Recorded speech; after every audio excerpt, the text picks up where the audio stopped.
Well, after 2 weeks of fierce competition, triumph, defeat, and record-breaking races, the 2014 Olympic Games in Sochi, Russia wrapped up with a beautiful closing ceremony on Sunday. Here's a look at the final medal count from the 2 weeks of competition. Russia came out on top of the medals board, winning 33 overall, including an Olympic high of 13 golds. Team USA came in second with 28 medals, including 9 golds. The U.S. was followed by Norway with 26, Canada with 25, and the Netherlands with 24. I was joined earlier by RT's Martin Andrews, who gave us a wrap-up of the final medal count, as well as the big winners from the Sochi Winter Olympics. Wow, well, first of all, what a weekend, what a party it was last night. And yes, that's right, Russia top of the list with 33 medals, 13 gold. And if you compare that to the results in Vancouver just 4 years ago, where they came away with only 3 gold and 15 medals, you can see the comparison. They've done such a brilliant job here. And the closing ceremony last night was equally just fantastic. We had an ode to the Russian literary history. We had a look at ballet. We had a look at circus, and it really was a great finish to what has been a spectacular and very successful event here in Russia. So what was the mood like in Sochi during the last weekend of competition and leading into those closing ceremonies? The mood here was very tense because obviously we had the medal comparison between the US and Russia, with the Netherlands not far behind them, and especially the fact that they were eliminated from the hockey with that victory for Finland, which obviously, depending on what side that you support, there were cheers or tears. But obviously, everybody was, even though with the sad situation that the hockey was eliminated, people were really rooting with the fact that Russia was doing so well. Also, to go back to the closing ceremony last night, it's important to note the little ring situation at the closing ceremony. They had the fact, a bit of a joke to themselves, and the fact that Russians do have a sense of humour. With they had the 5th ring that didn't open for the segment where they had dozens and hundreds of dancers in a throwback to the ring that didn't open at the beginning. But the atmosphere was just incredible, and of course we've got more to look forward to with the Paralympics opening on March the 7th. It was fun to see the Olympic kind of organizers poke fun at themselves when there's technical glitches happen. They happen in every Olympics. But who are some of the athletes that we should keep our eyes on in the future? I think the main athlete that I personally just adore is Lipnitskaya. Of course, she's the 15-year-old figure skater from Ekaterinburg. Many people are sort of quite disappointed in the fact that she didn't score any medals in the freestyle skating. She actually came 5th in total, but she did, however, help Russia win the gold medal in the team results. And if you look back at her career, she is so young, and she's exploded on social media with millions of people watching her around the world. She really does stand out than any other skater I've seen in my entire life. And of course, at the age of 15, her future is certainly one to look forward to.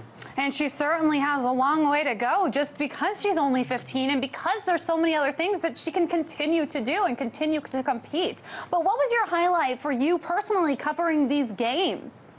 I think that the highlight for me as RT's culture expert here in Russia is how much Russia and Sochi has changed. I was here 7 years ago reporting on a travel show, Wayfair, I did for RT in the early years, and really it was just a small Soviet holiday resort, the Black Sea coast, where people came in the Soviet times, and this entire region has transformed to what you can never even imagine. You can really see where the billions of dollars has been spent. Yeah, the coastal cluster of Polyana were literally just mountain valleys, but now we have the beautiful resorts like Rosa Huta. It's also important to shed some realistic, balanced, journalistic light on this entire situation surrounding Sochi. We had lots of controversy with the LGBT rights and gay issues, with security, which has been flawless, and we had lots of anti-Western propaganda, negative one-sided press from many countries around the world. But it's been good for me to actually report on the balance, good and bad, reality of Sochi today. Well, now that the Olympics are over, what's being done in Sochi to prepare for the Paralympics? Because you talked about that a little bit. That's right. We've got about a week to go. We've got, a breathing point now where everybody can get their hair cut, do their washing, sweep the streets, get sort of, some pace back to the normality of the region. We've got the Paralympics. The opening ceremony is taking place on the 7th of March. Of course, we have the tens of thousands thousands of people who are working on the main games. They'll be returning to their countries, but we've got an influx of new visitors arriving over the next week. So as the excitement finished really last night for many, with the closing of the first Olympic Games, it's really just starting all over again in a few days' time.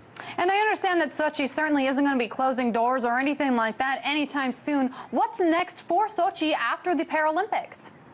Yes, that's right. We've got lots to look forward to. So the Olympics, it's not the end of the flame for Sochi. We've got the G8 summit that will be taking place in the summer. We've got the Formula One in November. We've got the World Cup in 2018. We've got various other events. And also, I was actually filming last week, and we've got the largest bungee swing that's opening up in one of the valleys too. Also, the infrastructure of Sochi is completely changing. We've got hotels that are due to open this summer. We've got Sochi Park, which is the amazing amusement park, theme park, which is located next to the Olympic Park here in Sochi. That'll be opening this summer.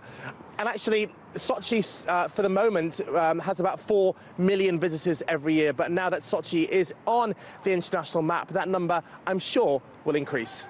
And Martin, what about the security issues? Did you feel safe overall coming into the Olympics, having experienced the games, and now being toward the end of the first Winter Olympic Games? That's right. I mean, many people were quite concerned. My mother in Liverpool, you know, she was messaging me saying, son, please be careful. We've got all this press about the security. But really, it was flawless and faultless. It really was like the most well-run airport in the world, if it wasn't only just like that in airports around the world. And it was obvious, it was tight, but it wasn't overwhelming or scary. It was just the perfect balance of what is needed. And it was really money well spent. But of course, it's not the end of security, as we do have the Olympics over the next few weeks, but certainly it's a job well done when it comes to the security here in Sochi. RT correspondent Martin Andrews, thank you so much for joining us from the Olympic Games in Sochi, Russia.